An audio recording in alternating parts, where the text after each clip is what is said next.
Hello everyone, मैं हिमानी उपाध्याय। स्वागत है आप सभी का इस शो श्रृंखला में। और साथ ही साथ हमने डिस्कस किया था उसकी उपयोगिता, normal probability curve and its application. और इसकी इस उपयोगिता में हमने बात शुरू की थी, तीन प्रॉब्लम को लेकर डिस्कस किया था। नॉर्मल प्रोबेबिलिटी कर्व को हम कैसे यूज कर सकते हैं, इसको उसकी नॉलेज को यूज करते हुए हम अलग अलग तरह की प्रॉब्लम को कैसे सॉल्व कर सकते हैं। पहली प्रॉब्लम हम लोगों ने ली थी जहां पर कि हमको केवल लिमिट दी हुई थी, उस लिमिट केवल लिमिट्स में हमको परसेंटेज ऑफ केसेस दिखाने। दूसरी एप्लीकेशन में हमने इस प्रॉब्लम को सॉल्व किया था कि यहाँ पर आपको परसेंटेज ऑफ केसेस दिए हुए हैं, आप लिमिट्स को फाइंड आउट कर रहे थे। तीसरा हमने डिस्कस किया था, जब आप दो ग्रुप आपके पास है, दोनों ग्रुप में आप उनको कंपेयर कर रहे हैं, तुलना कर रहे हैं, तो उनकी ओवरलैपिंग के संदर्भ में हमने नॉर्मल प्रोबेबिलिटी कर्व को यूज करते हुए उसको डिस्कस किया था। अब हम शुरू कर रहे हैं चौथी problem, application number 4। Problem to find out the difficulty level of test item, है ना। जो कठिनाई के स्तर होते हैं उसको हम कैसे फाइंड आउट करेंगे। ठीक है। जो भी आप टूल डेवलप करते हैं, मान लीजिए आपने अपना सेट खुद का टूल डेवलप किया और उस टूल में आप उसका जो आइटम्स होते हैं, पद होते हैं, उन पदों के आप कठिनाई स्तर देखना चाहते हैं तो कैसे करेंगे। तो आसानी से हम नॉर्मल प्रोबेबिलिटी कर्व को यूज करके उनके डिफिकल्टी लेवल को फाइंड आउट कर सकते हैं। ठीक है। तो यहाँ पे मैंने एक एग्जांपल लिया हुआ है, इस एग्जांपल से इसको समझने की कोशिश करते हैं। तो यहाँ पे स्टैंडर्डाइज्ड टेस्ट साइकोलॉजी का दिया हुआ है। उस स्टैंडर्डाइज्ड टेस्ट में 4 आइटम्स को लिया हुआ, पद आप लोग समझते हैं, जो क्वेश्चन उस क्वेश्चन में दिए गए अलग अलग प्रश्न, पद वो क्या करते हैं, पद। तो यहाँ पे 4 पद है। उन चारों पदों को जब हमने एडमिनिस्ट्रेट किया, प्रशासित किया, तो इसमें जो सक्सेसफुल, जो सही उत्तर मिल रहा था, तो ए का 45%, बी का 38%, सी का 30% और डी का 15% हमको सही रिस्पॉन्स मिला। ठीक है। अब इन इन आइटम्स का आपको क्या निकालना है, इनका आपको डिफिकल्टी लेवल, कठिनाई का स्तर ज्ञात करना है। तो कैसे हम नॉर्मल प्रोबेबिलिटी कर्व को यूज करते हुए इसके कठिनाई का स्तर ज्ञात करेंगे। इसके लिए सबसे पहले आप एक ऐसी टेबल बनाएंगे। उस टेबल में सिंपली आप क्या करेंगे, फर्स्ट आप कॉलम में लिखेंगे test item A B C D, फिर परसेंटेज ऑफ सक्सेसफुल स्टूडेंट, ये आपको दिया हुआ है सवाल में, प्रॉब्लम में। तो ए का 45%, बी का 38%, सी का 30%, डी का 15%। ठीक है। फिर आप अनसक्सेसफुल स्टूडेंट्स निकालेंगे, तो इसको आप माइनस कर लेंगे 100 में से, तो आपके पास ये आ जाएगा। तो 100 में से 45 को माइनस किया 55, 100 में से 38 को माइनस किया 62, 100 में से 30 को माइनस किया 70%, 100 में से 15 को माइनस किया 85। ठीक है। अब आपको क्या करना है, ये आपके पास अनसक्सेसफुल स्टूडेंट का परसेंटेज आ गया। अब इस अनसक्सेसफुल जो स्टूडेंट को परसेंटेज आया, नॉर्मल प्रोबेबिलिटी कर्व में जो मीन है, हम मान के चलते मीन, सेंटर में क्या है, मीन है ना। तो हम इसमें से डिस्टेंस निकालेंगे। तो परसेंटेज ऑफ अनसक्सेसफुल स्टूडेंट, जो असफल विद्यार्थी है, उन विद्यार्थियों का परसेंटेज अपन कैसे निकाल रहे हैं, डिस्टेंस फ्रॉम मीन। तो मीन हम मान के चल रहे हैं कितना है, 50 है। इसमें से माइनस किया तो कितना हो, यहाँ पर 55 माइनस 50, 5% आया। फिर 62 माइनस 50, तो 12% आया। फिर 70 माइनस 50, 20%। 85 माइनस 50, 35%। तो ये आपके पास डिस्टेंस फ्रॉम मीन आ गया। अब इस वैल्यू को आप कहाँ देखेंगे, आप नॉर्मल प्रोबेबिलिटी कर्व की टेबल में देखेंगे। और नॉर्मल प्रोबेबिलिटी कर्व की टेबल में आप, जैसे मैंने आप लोग को सिखाया था, उसको आप जब चेक करेंगे तो उसमें जो मेन पॉइंट दिए हुए हैं उस साइड, और बीच में नंबर ऑफ केसेस देखेंगे। तो यहाँ पर आप देखिए, पहला आता है 1.13 सिग्मा, है ना। और दूसरे में 0.31 सिग्मा। ठीक है। तो इसको देखने के लिए आप क्या करेंगे, जैसे पहले वाले इसमें मैंने आपको बताया था, इसमें स्टेबल में देखेंगे। तो यहाँ पर आप देखिए, हमको देखना कितना है, वैल्यू आपको 5% बना। तो यहाँ पे देखिए ये आ रहा 4, ये 5। तो ये कहाँ आ रहा है, 517, है ना।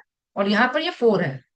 ठीक है, ये कम है तो परसेंटेज में। तो इसको आपने कहाँ वैल्यू आएगी, ये 0.1 से लेके यहाँ पे आ गया 0.03, है ना। और दूसरा सिग्मा डिस्टेंस था आपका 3.1। तो 3.1 में आप देखिए नंबर ऑफ केसेस कितने आ रहे हैं, 0.3, है ना।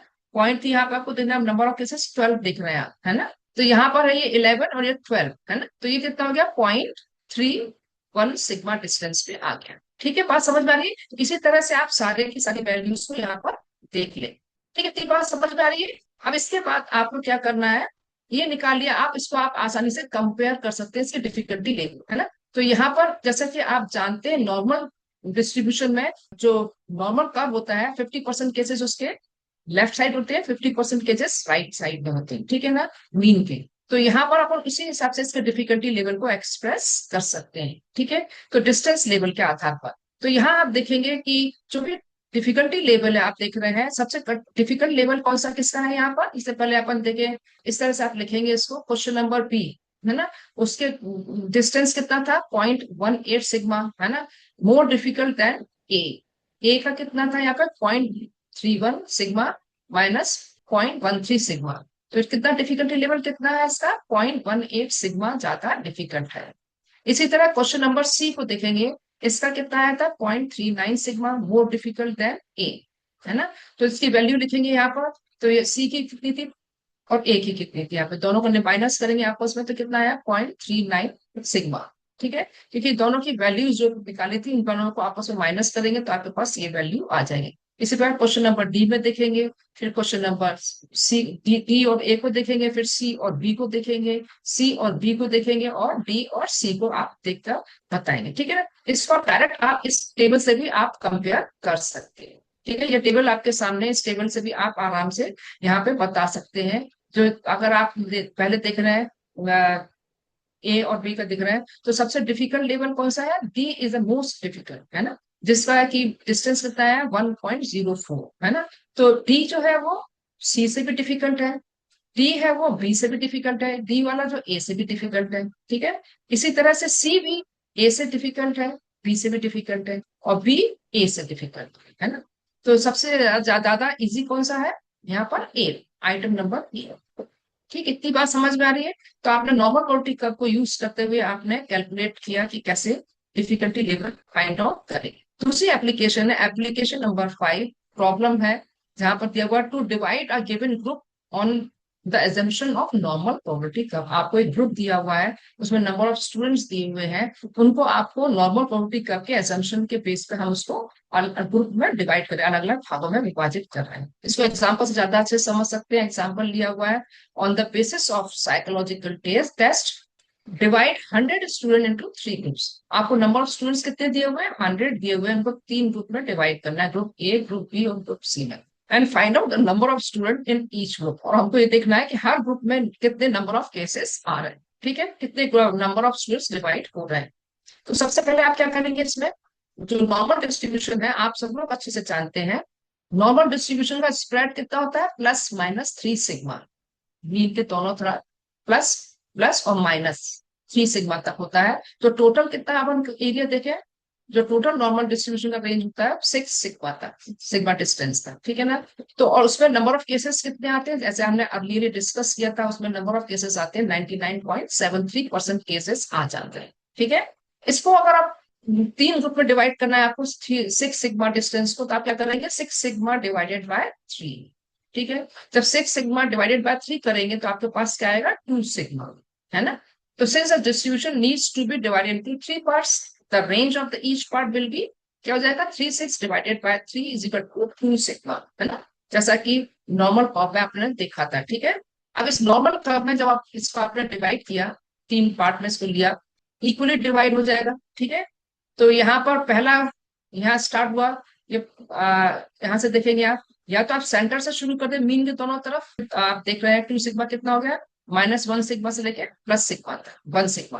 फिर तो आगे इसके देखेंगे दूसरा पार्ट क्या हो जाएगा, +1 सिग्मा से लेके +3 सिग्मा तक, ठीक है। और इस तरफ लेफ्ट साइड भी कितना होगा, -1 सिग्मा से लेके -3 सिग्मा तक, ठीक है। तो यहाँ पे नंबर ऑफ केसेस कितने आ जाएंगे, सेंटर में जो केस है उसमें आ जाते हैं नंबर ऑफ केसेस 68.26%। और दोनों साइड इक्वल है क्योंकि सिमेट्रिकल है नॉर्मल का, तो दोनों साइड ग्रुप में कितने हो जाएंगे, 15.87, दोनों साइड इतने परसेंटेज ऑफ केसेस आ जाएंगे। ठीक, इतनी बात समझ में आ रही है। इस चीज को आप इससे और देख सकते हैं, according to normal distribution table in appropriate distribution there will be 15.8% calculated. यहाँ पे कितना हो गया, 50% माइनस में से आपने माइनस करके निकाला, तो यार 15.87%, है ना। और जैसे आपने ग्राफ में देखा दिखाई पड़ रहा है, ठीक है। सिमिलरली आपने फिर माइनस किया आपने, तो ये वैल्यू मैंने आपको बता दी 1 सिग्मा टू -1 सिग्मा, ये सेंटर में आ गया 68.26%, है ना। और जस्ट अपोजिट उसके लेफ्ट साइड में भी ये केसेस आ जाएंगे, ठीक है। तो इक्वली कैटेगरी हो गई, है ना। तो उसमें भी लास्ट में भी आप जैसे बताया था यहाँ पर कितने आ रहे हैं 15.87% ऑफ केसेस। ठीक, तो इसको आसानी से आपने क्या किया, नॉर्मल कर्व से आपने 3 ग्रुप में डिवाइड किया और उसमें number of percentage of cases कितने आ रहे हैं उसको भी आपने कैलकुलेट कर। तो कैटेगरी ए में क्या हो गया, कैटेगरी है ए है 15.87%, तो उसको हम राउंड अप किया तो कितना हो जाएगा 16 स्टूडेंट। कैटेगरी बी में कितना होगा 68.26%, इसको राउंड अप किया तो 68% हो जाएगा।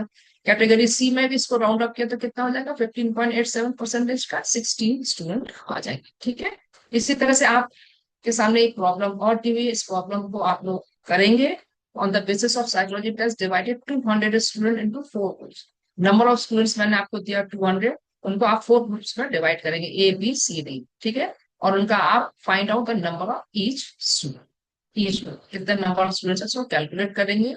और इसको करेंगे तो ये आपको और ज्यादा अच्छे से समझ में आ जाएगा। नहीं समझ में आता है तो आप फिर कमेंट बॉक्स में लिख के उससे पूछ सकते हैं। आइए अब बात करते हैं एप्लीकेशन नंबर 6। इसमें जो प्रॉब्लम है, प्रॉब्लम क्या है, calculate the Z score and T score, है ना। यहाँ पर हम आसानी से अगर कोई प्रॉब्लम है, उस प्रॉब्लम में हमको लगता है कि हमको जेड स्कोर पता करना है और जेड स्कोर को भी हमको टी स्कोर में और कन्वर्ट करना है, तो कैसे करेंगे, तो यहाँ पर नॉर्मल प्रोबेबिलिटी कर्व का यूज करके आप आसानी से निकाल सकते हैं।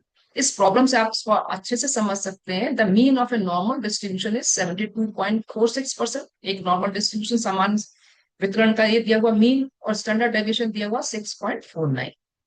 तो in this distribution find the group position of 2 student. 2 students का हमको ग्रुप पोजीशन निकालना है ए एंड बी।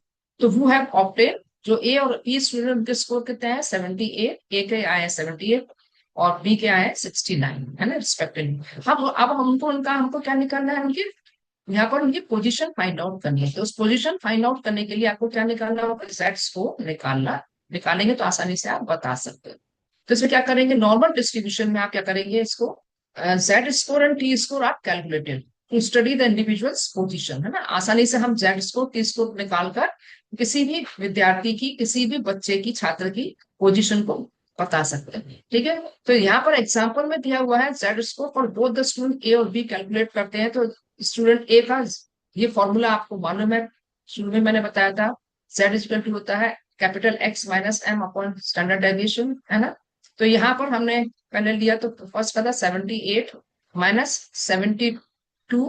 यहाँ आपने इसको कैलकुलेट किया तो कितना क्या हुआ, यहाँ पर 78 माइनस 72.46, है ना। और ये था आपका, लिया है हमने यहाँ पर आपका एक्स स्कोर और ये मीन, ठीक है, और डिवाइडेड बाय स्टैंडर्ड डेविएशन।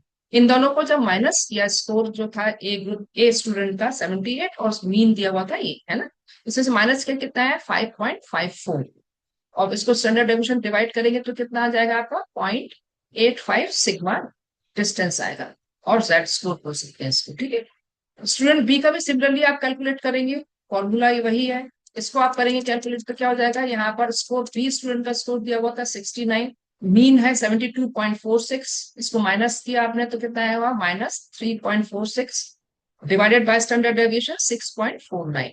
आप कैलकुलेट करेंगे आ जाएगा -0.53 सिग्मा डिस्टेंस। तो ये आपका निकल आया इसका पोजीशन। ठीक है, एक की आ रही है पोजीशन, ए स्टूडेंट पोजीशन आ रही है 0.85 सिग्मा डिस्टेंस और बी की आ रही है -0.53 सिग्मा डिस्टेंस। ठीक है, अब इसको आपने इसको यहाँ पे साइन आ रहा है, नेगेटिव का साइन आ रहा है, डेसिमल में आपके पास आंसर आ रहा है 12, तो ये प्रॉब्लम आती है। तो to eliminate the hassle of decimal and negative sign, Z score are converted into T score में अगर कन्वर्ट करेंगे तो ये प्रॉब्लम सॉल्व हो जाती है। टी स्कोर में कन्वर्ट करने का फॉर्मूला होता है T is equal to 10 into Z plus 15। तो स्टूडेंट ए को पहले करेंगे 10 इंटू 0.85 प्लस 50, कितना हो गया ये 8.5 प्लस 50 इज इक्वल टू 59। ठीक है, राउंड ऑफ इसको कर लिया 59 और यहाँ पर 20 मिनट का निकाला तो कितना हो गया 10 इंटू 0.53 प्लस 50, यहाँ पे माइनस साइन को हमने निगलेक्ट कर दिया, 5.3 plus 50 is equal to 55.3, round off किया तो कितना आएगा यहाँ पर 55। ठीक है, तो ये क्या किया आपने आसानी से इसको जेड स्कोर को किसमें कन्वर्ट कर दिया, टी स्कोर में कन्वर्ट कर दिया, है ना। और टी स्कोर को यहाँ पर हमेशा ध्यान रखेंगे जो टी स्कोर होते हैं are always in whole number and positive number. क्या बात ध्यान रखेंगे आप, जो भी टी स्कोर हम कैलकुलेट करते हैं हमेशा ओन नंबर में होते हैं और पॉजिटिव नंबर होते हैं, है ना, क्योंकि इसमें नेगेटिव साइन को हटा देते हैं। Hence the comparative study become simple. तो ऑटोमेटिकली हम कंपैरिजन आसानी से हो जाता है। The range of the T scale is from 0 to 100, है ना, टी स्केल का भी रेंज है 0 to 100 होता है। Therefore it can be said that student A has better position in the group compare to student B, है ना, ए का जो पोजीशन है उस ग्रुप में बी के कंपैरिजन में ज्यादा बेहतर है। ठीक है, तो इसको आप देखा किस तरह से हम आसानी से नॉर्मल कर्व को यूज करते हुए यहाँ कैलकुलेशन कर सकते हैं। ठीक है, इतनी बात समझ में आ रही है? और अगर कोई दिक्कत आती है, बात समझ में नहीं आ रही है, तो आप मुझसे पूछ सकते हैं कमेंट बॉक्स में लिखकर। और आज हम लोगों ने नॉर्मल प्रोबेबिलिटी कर्व क्या होता है, उसकी क्या उपयोगिता होती है, उस चीज को कंप्लीट किया। Thank you.